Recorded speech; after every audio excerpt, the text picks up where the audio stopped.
What's up, degenerates? Right, lads, Friday night, lucky 15 time, the each way lucky, the each way Accum. Fingers crossed we can get a good result tomorrow. First, let's recap today's action. So my first selection, the 22 to 1 shot, was actually well backed. I can't think of her name now. Connor O'Roder in Goran Park. Is it Betty Sang or something like that? Ran okay, but finished 5th or 6th. But the ground looked a little quick for her. Got really quick down in Goran today. I tried out. And I think you'd like to see her over 2.5 mile on maybe a bit of soft ground. But I definitely keep her on side. I wouldn't rule her out yet. She ran well. It was a big step up in class. And although she got headed and she kind of fell back a bit, she stayed on again nicely at the line. Then we had Tully Very Lad. What a winner he was. He was 8 to 1 when we tipped him up last night. It was very well backed all day. Now, there was an on-runner late in the day, but geez, it was well backed before that. It went off favourite. It was as short as 6 to 4. Drifted out to 9 to 4. So really nice to tip up a winner today. I hope you were on. I hope you got it. And then Global Mirage, my last selection. A little disappointing. But anyway, we move on for tomorrow to the Lucky 15. And let's hope we can get some good results. Yeah, it'd be really, really nice. Right.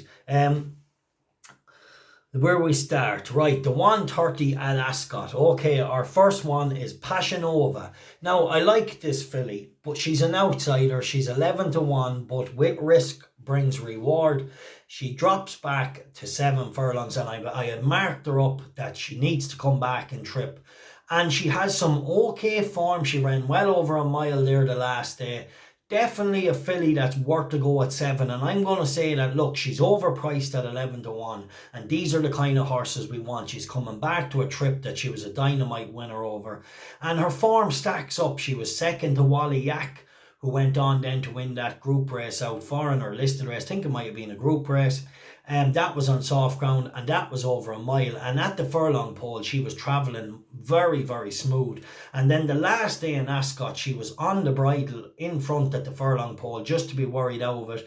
And I think 7 furlongs tomorrow is right up our street. So Passionva, the 130 at Ascot. I think it's young Trevor Whelan in the saddle. A point. First one in the lucky, and Accum 11 to 1. Then we're going to go to the 240 in Ascot, Alignak. Now be very careful, lads, in this race. I'll put all the tips in the description below. But there is 2 horses that sound the very same. But this is the Sir Michael Stout trained horse. Richard Kingscott's in the saddle, so don't get it mixed up. There is another horse, Alignak. This is Alignak. This horse returned the action with a really nice run. It ties in form with the favourite. It was third to Accum before, but this horse carried nearly a stone. I think it carried 9.5 that day, and Accum had 8.6 or 7. Look, there was a big weight disparity. Tomorrow we're getting a couple of pounds off Accum. It will have to improve for the return run in Chester, but that was its first run for a good while, and he's tactical enough at the gates. Let's hope he can get a nice position tomorrow. Let's hope he's come on for the run, because if he progresses from the return run, he's definitely going to be a player. Let's hope he doesn't regress, which can happen when a horse has a year off. But yeah, he's had a few weeks now. It was the first week of the month he ran. So at 12 to 1, Alignak is the second one in the each way lucky and the each way Accum. Then we're going to go to the 425 in Ascot, Boundless Power. This horse is a really interesting runner for me tomorrow. Has form, but given the ground, definitely a sprinter on the up. He's not too long with connections, and he's been really doing well. He was a very good horse, or a very good run in Doncaster the last day, only to be ran down by a very good horse in Hurricane Ivor. He has been nudged up 3 pounds, but I think this 4-year-old is very, very progressive, and I think that he'll be bang there tomorrow. Now, he is 5 to 2. I always like to try and keep them above 4 or 5 to 1 if I can, but they'll even out. We have an 11 to 1, a 12 to 1. So Boundless Power now a 5 to 2, but I do think he's a real live player in what looks an open enough race.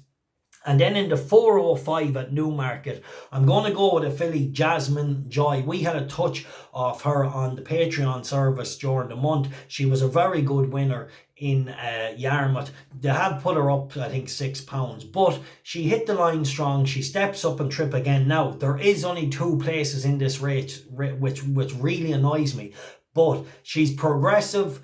She looks like she could scale the handicap a bit more. There is a couple of nice fillies at the top of the market, but the John Gosden filly that heads the market, that bolted in twice on the all-weather, but she's coming to the turf, so she has to prove that she's good on the turf, which we won't know until she runs. But Jasmin's Joy is definitely a filly on the up, so let's hope we can finish off in style with a nice day. So look, she's around 4-1, so we have an 11-1, a 12-1, a 5-2, and a 4-1. So fingers crossed.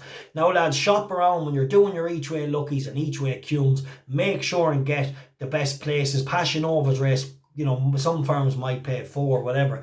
The rest will probably pay 3. Maybe have a look through and see. So that's it. I'll wrap them up for you. The 130 Passionova, the 240 Alignak, the 425 Boundless Power, and the 405 in Newmarket Jasmin Joy. So we got 3 in Ascot, 1 in Newmarket. Let's get this up tomorrow and crush them motherfucking bookies. Right, the very best of luck. Lads, if you're going to sign up to the Patreon services, now is the best time to do it. I have a couple of nice selections tomorrow. I think one is in Chester and one is in Redcar. And yeah, I'll dig through the card as well. Because it's Saturday, I like to try and get at least 3 nice ones. But we have a nice horse in Redcar. Hopefully, he'll get the job done. And Jasmin, oh yeah, we have another one we're looking at in Chester. Might be short enough, but looks very progressive with a good jockey. Right, yeah, link will be in the description for the Patreon below. Let's hope we can have a great month and yeah, kick off and get some really nice winners. But enjoy the each way lucky tomorrow. Enjoy the each way Accum. Fingers crossed. Great day today on the channel. Nice to tip up a horse at 8-1. Joe Value as well. Drifters do win, lads. Good horses are good horses, and Snaffles drifting out to 11-1, getting the win as well. So don't be afraid to back horses when the prices go big. So really good day, solid day at the channel. Let's hope tomorrow brings the house down. Let's get this Christmas money, this lucky 15. You all know there's nothing I'd like more than to hit this lucky 15 for all the Colbert Sports followers, to really pay for everybody's Christmas and yeah, get the bookies few bob. Right, look, the first 2 are risky, but if they step up, like Passionova definitely coming back to 7 is worth a go. And Alignak in the 240, if it comes on from its run, it's a big price of 12-1. And yeah, Boundless Power, Jasmin Joy. Right lads, enjoy tomorrow. Let's get them motherfucking bookies.